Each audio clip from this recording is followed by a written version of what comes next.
Hello and welcome to the podcast from Le Monde Diplomatique.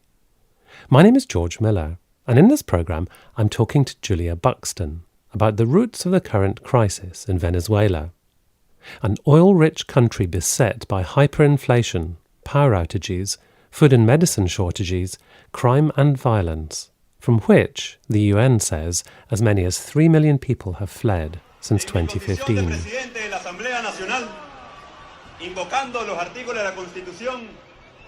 Since declaring himself interim president in late January, previously little-known opposition figure Juan Guaidó has been recognized by some 50 nations, including many of Venezuelans' Latin American neighbors. But the incumbent, Nicolás Maduro, remains in power. Maduro has so far managed to retain the support of his military and the backing of Russia and China.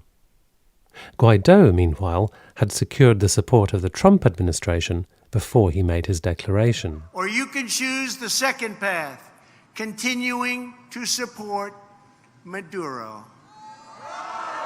If you choose this path, you will find no safe harbor, no easy exit, and no way out. You will lose everything. Trump, who, indifferent or oblivious to the history of US involvement in Latin America, said in 2017, "We have many options for Venezuela, including a possible military option." Julia Buxton is Professor of Comparative Politics at the School of Public Policy, Central European University in Budapest. When I spoke to her on the phone at the end of February, I asked her if she thought that we, in the outside world, had a sound enough grasp of the situation in Venezuela. I think the challenge is that the debate around Venezuela has been so intensely polarized since Hugo Chavez first came to power way back in 1999. We've never had a balanced, centrist conversation on what's going on in the country. And people from very different political perspectives have sought to define events in Venezuela through the lens of their own ideologies. So Venezuela has really become all things to all people. I think the challenge with media reporting on Venezuela is that it's tended to be heavily influenced by different political narratives, particularly the diaspora over in the United States, I think have been very, very influential. And so the challenge is that we've not really had, I think, kind of moderate, balanced reporting on what's going on in the country, either when things were going actually quite well and also when things have been going very, very badly. So it's been very short-term reporting, I think, nobody really digging deep to try and understand the structural roots of this crisis, and preponderance of really just looking for very simplistic answers and solutions. When someone says to you who's not a specialist, who's not deeply immersed in the question, where do we look for the seeds of the current situation? What do you think are the salient factors that have contributed to the situation that Venezuela finds itself in now? Well, I think there are a couple of key factors. I think, firstly, Venezuela's oil economy. Venezuela's dependence on oil historically throughout the 1930s, the 40s, right through to the 1990s and 2000s. This dependence on oil has really configured a kind of politics which is very much around a winner-takes-all scenario. If you capture the state, you capture the resources. So as a result of this, I think the challenge that we've had is that Venezuelan politics have always been very much of a zero-sum game. It's a struggle for power because once you access power, you access national oil revenues. So I think oil has configured a very polarized situation in the country. And I think linked to this, what's also very, very interesting is that it's also shaped types of political dynamics which are really quite inimical to meaningful democracy. So in this respect, what we've tended to see are political parties. Venezuela was very late coming to democracy, not until 1958, so very kind of young political parties, but which in this struggle for the state have always centralized power within party leaderships. And I think what's really missed when people look at Venezuela today is actually the elements of continuity between Chavez's so-called Bolivarian revolution and the political system that preceded Chavez, which was the so-called Fourth Republic, the Punto Fijo state, which the parties during that period in time actually had very, very similar approaches to what we see under Chavez. Centralization around the leadership, very little internal party debate, which is certainly the case since Maduro took over from Chavez, but also top-down decision-making. And I think this really speaks a lot to the need to look at continuity within Venezuelan politics over a much longer period of time than just Chavez, but also how oil has structured a struggle for power. And then finally, I would probably say that the US has been a very, very salient and rather constant actor in Venezuela's political affairs, allowing Venezuela a lot of latitude, certainly throughout the 50s, 60s, right through to the 1990s, because Venezuela guaranteed the United States oil. And these good relations actually, despite all the rhetoric, did continue under Hugo Chavez. Relations between the US and Venezuela, commercial relations, actually deepened. Their energy ties, their oil relations became stronger. And this, I think, was one of the many mistakes that the Chavez government made, because it made it highly, highly dependent on the permanence of its oil refineries and installations and relations in the United States. And that has certainly proved to be the government's downfall. And of course, then when the oil price falls, then you become vulnerable to all sorts of other concomitant threats, don't you? Oh, absolutely. I think what was quite extraordinary about the so-called Bolivarian revolution of Hugo Chavez is that when Chavez first came into power, there was a very strong commitment to diversifying from Venezuela's dependence on oil. Oil export revenues are over 90% of Venezuela's export income, so high level of dependency. When Chavez came in, he had a whole plan for restructuring the oil sector and for reducing this dependence on oil exports. But then what was quite, I think, catastrophic for the course of the Bolivarian Revolution was that in Chavez's third term after 2006, he adopted this whole platform of socialism of the 21st century, and the emphasis then became on oil as the motor of the revolution. And Venezuela actually increased its dependence on oil exports rather than decreasing them. And this was fine when the oil price was high and it was strong. You know, we saw very, very high international oil prices during the mid-2000s. But then it fell back catastrophically towards the end of Chavez's third term and into Maduro's term. So retaining this dependence, I think, has been the biggest weakness of the Venezuelan government, not just the current government, but Venezuelan government since democratization in 1958. And you were talking about continuities. I mean, what continuities are there between Chavez and Maduro? Well, I think between Chavez and Maduro, we actually see a bigger kind of split, really, rather than continuities. And for me, this is why I tend to see Maduro as a very, very different trajectory in the post-Chavez period. I think what's been interesting about Maduro is that we have a really elevated dependence on the military. Chavez was always very close to the military. He was a military man himself. The military had a very important role in the Bolivarian Revolution.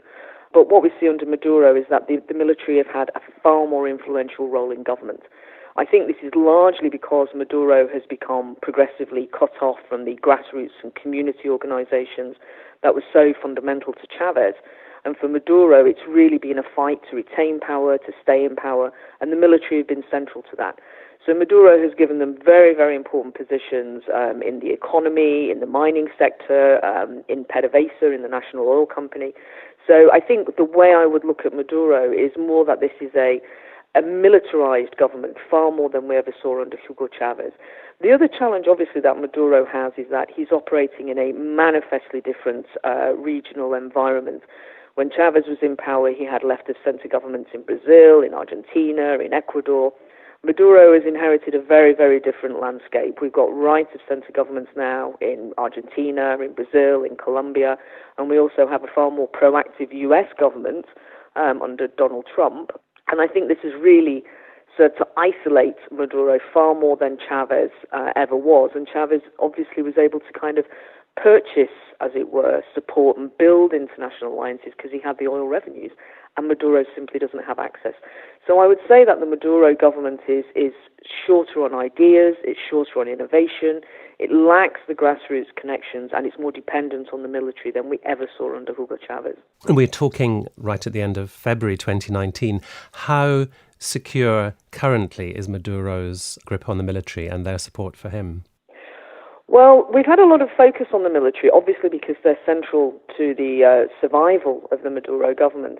But I think that this has really led to some misfocused policies, efforts to remove Maduro by thinking that if you can encourage the military to defect, this will be the downfall of the Maduro government.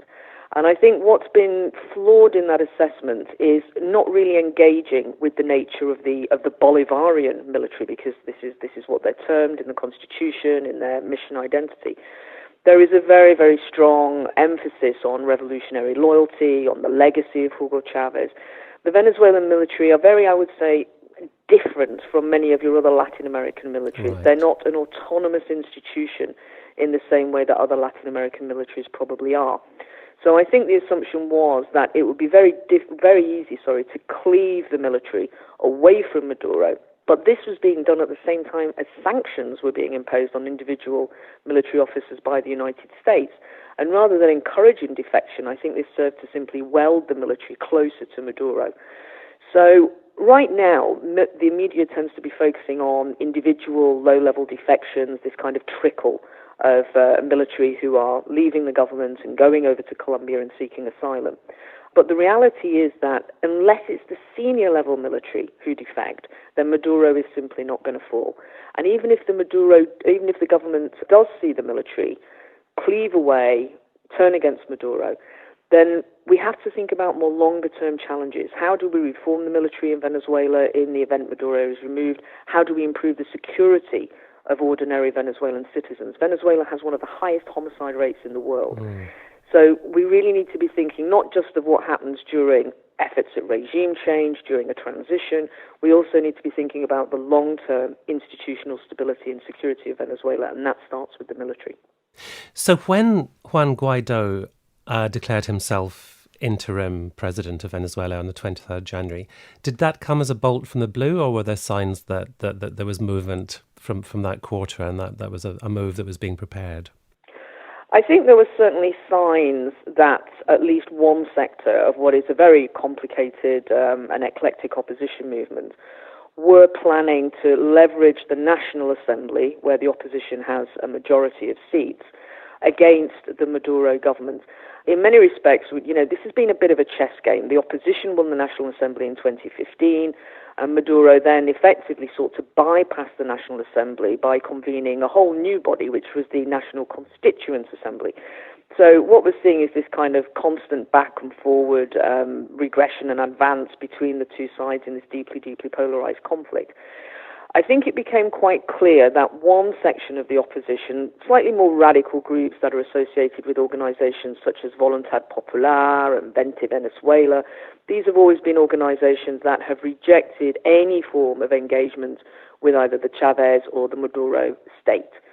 And I think what was very evident last year was when the National Constituent Assembly forwarded presidential elections, these groups were absolutely opposed to any form of participation in this election.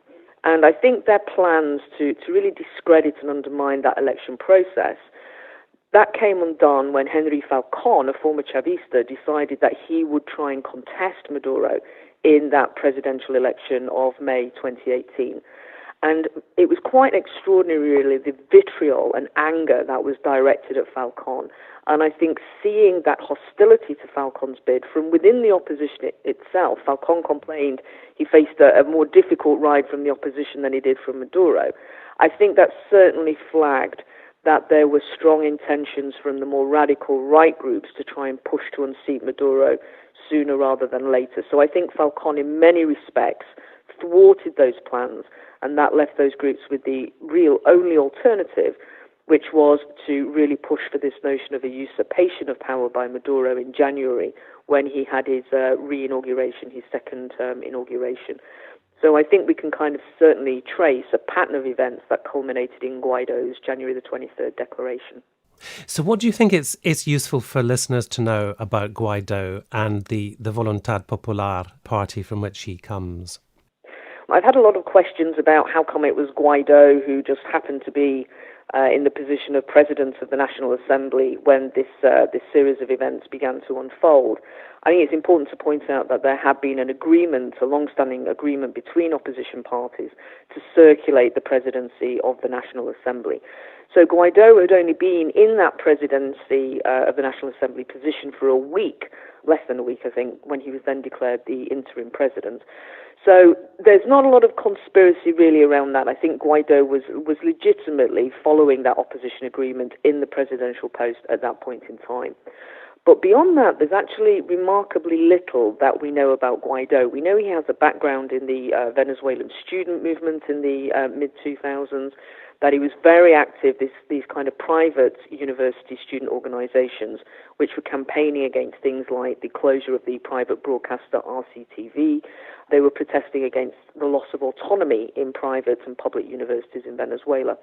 But then he kind of goes seemingly quite silent for a period of time when he's in the National Assembly, and then suddenly is on this platform where he is now emerging as the interim president. And I think this is more by default of the fact that the key leader of Voluntad Popular, who is a man called Leopoldo López, is currently in prison. And I think the idea, really, the logic of these maneuvers by Voluntad Popular is that there will be the release of Leopoldo López, and then Guaido will in effect stand down, and López will assume this mantle of Venezuela going forward. So I think Guaido is more of a kind of, the word Trojan horse probably sounds very unfortunate, but I think he's very much a platform for López. Right. Now, in your article, Julia, you mention a 2017 poll in which half Venezuela's population fell into the category called ni.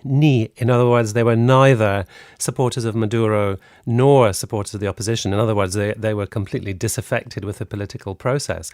I wondered, we've moved on from 2017, how easy is it to read the popular response to the Guaido, I'm not going to say candidacy because it's sort of overlapped that stage, but the Guaido putting himself in this position?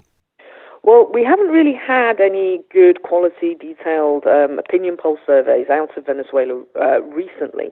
What we do know from some surveys by organizations such as Data Analysis a couple of months ago is that Maduro is at one of probably the lowest levels of his popularity. Still, it must be noted, more popular than a number of other regional leaders and European leaders. But Maduro is really on the back foot in terms of his own poll ratings. We also know, as articles by people such as David Smildy at the Washington Office on Latin America have published, that Venezuelans are really quite opposed to a military intervention. This is not a majority popular view in the country. As to polling specifically on Guaido, I have yet to see anything. But what we do know is that the Ni, those who are neither for the government or for the opposition, this has been a long-standing sentiment in Venezuela, a very, very deep sentiment. Probably around a third to a half of the electorate have been profoundly alienated by both the government and by the opposition. I would be surprised if that sentiment has changed markedly. I think that the opposition, and this is something that really gets missed in the coverage, the opposition doesn't really command the sweeping popular majority support that we would expect to see in the context of a profoundly unpopular president and a searing economic crisis. Now, Trump's name has come up in passing a couple of times already in our conversation. There is that infamous remark from August 2017 when he said, "We have many options for Venezuela, including a possible military option." How do you read the Trump administration's stance on Venezuela as of now? I know there's a UN motion going up for discussion today, which was put forward by the US, calling again for renewed elections. But how do you read what's going on behind the scenes in the Trump administration? Well, I think we've seen some really quite problematic missteps from the Trump administration, and I think a real challenge that the Venezuelan opposition have had to deal with is that Venezuela is being up and down the attention span, as it were, of President Trump. And I think we're going right now into a period where Venezuela may slide down the agenda, given the breakdown of talks, as it were, the lack of agreement in North Korea, and pressing issues in other parts of the world, such as India and Pakistan and also Iran. We've been in this almost constant circle of Venezuela being, pretty much top of Trump's agenda and then very, very quickly falling down again. When we're looking at the US administration, I think we really see there that there is a profound absence of competent State Department officials. When Hugo Chavez was in power, we had some very interesting and adept and professional State Department officials.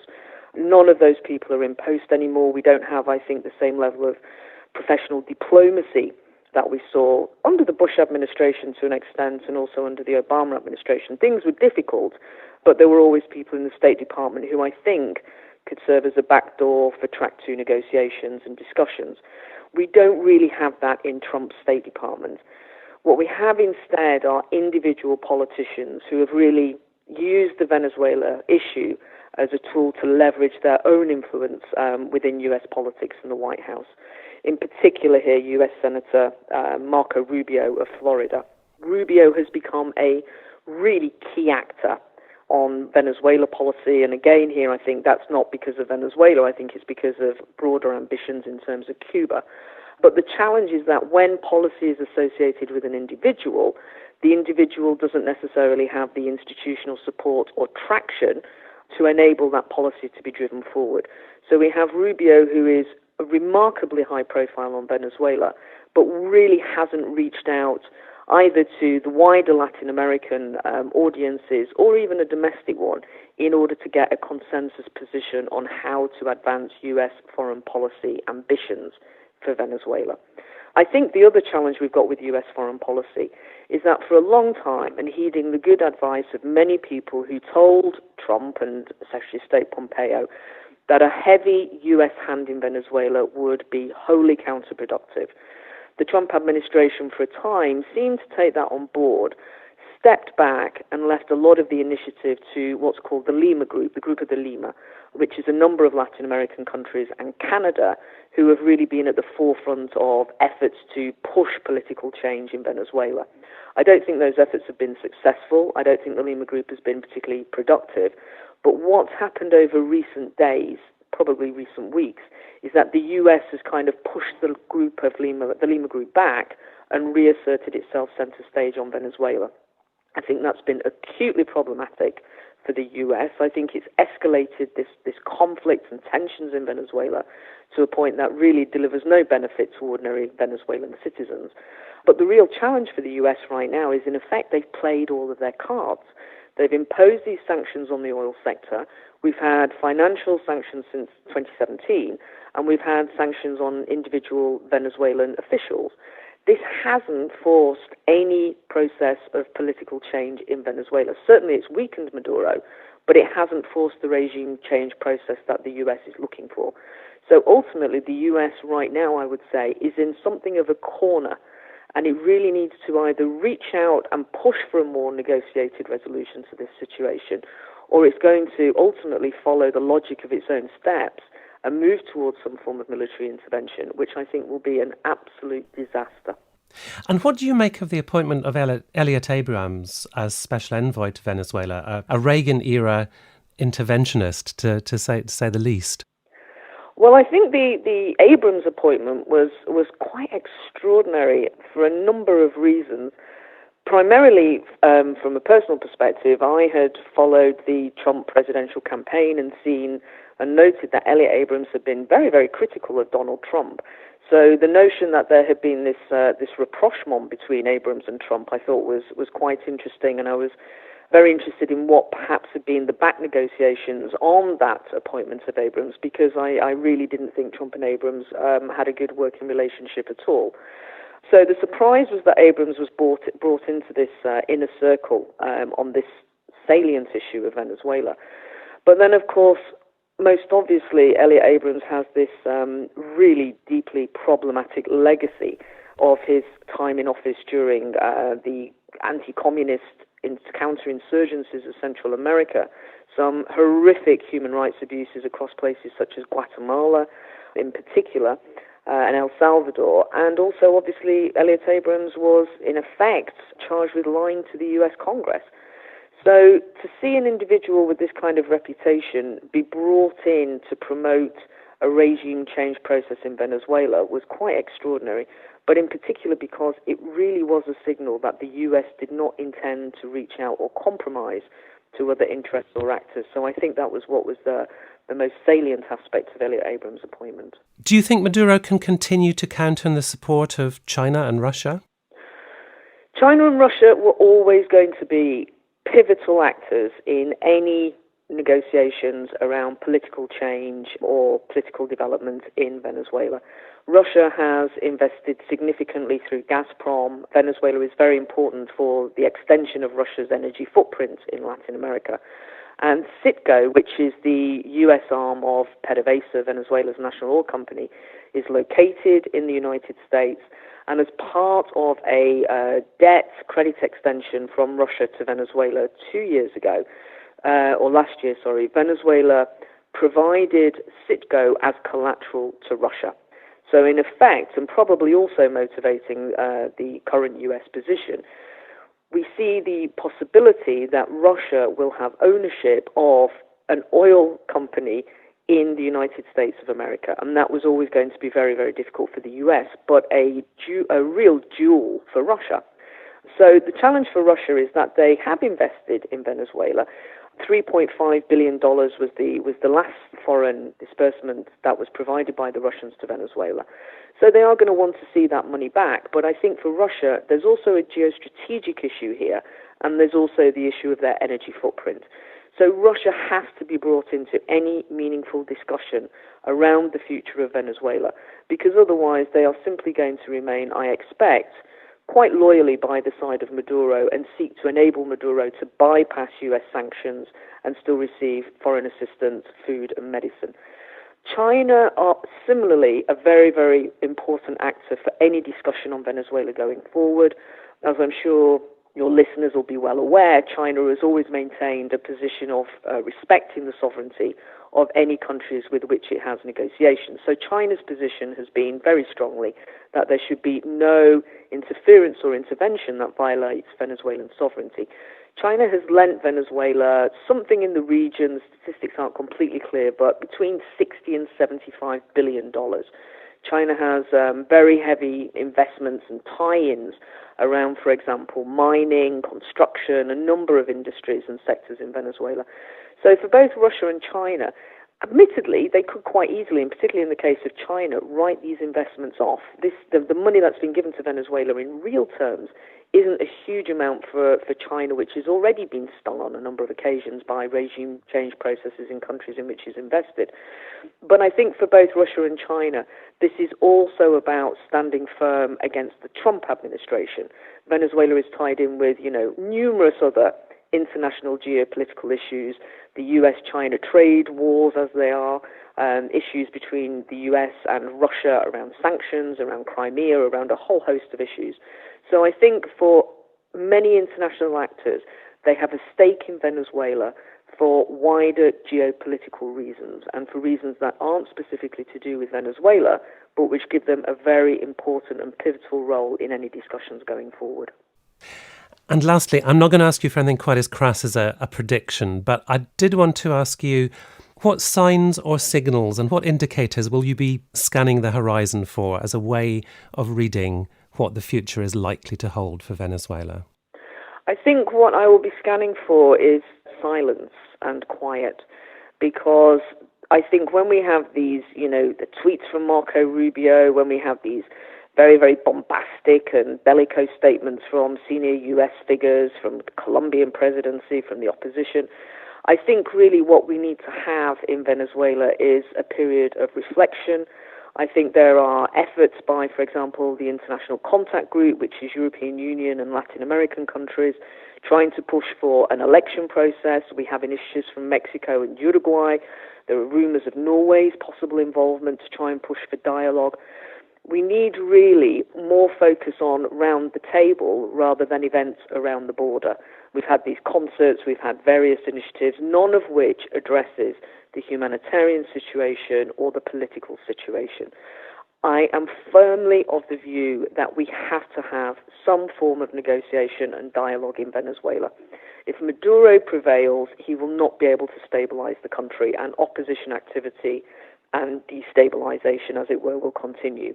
If Maduro falls and Guaido takes power, Guaido is similarly going to struggle to stabilize the country, and we have the very, very serious and grave risk that the overthrow of Maduro, without concessions and disarmament and political opportunities for Maduro's supporters, will lead to Maduro's supporters going underground and the possibility of a protracted civil insurgency in Venezuela. So either way, Maduro, Guaido, whatever the political actors are, the situation in Venezuela is not going to be quickly stabilized, and the only way we can look to medium to long-term stability in the country is if we can be sure that there is some form of negotiation and dialogue happening. And that's going to be happening, if it does occur, away from Twitter, away from the media, and behind closed doors, and that's where it needs to be. I was talking to Julia Buxton about her article Venezuela's Missing Future, which is in the March 2019 edition of Le Monde Diplomatique. It's available in the print edition and on the website at mondediplo.com. If you're a subscriber, you can read the current issue online and access a complete archive of the paper going back over 20 years, as well as exploring other resources such as maps, images, the podcast archive, and online exclusive content. And if you're not yet a subscriber, there's plenty of online content to entice you to become one, and full details on how to go about it. In the words of the late John Berger, why read LMD? To make sense of what's happening in the world behind the misinformation. I hope you'll join me again soon for another interview with one of our contributors, and until then, thank you very much for listening, and goodbye.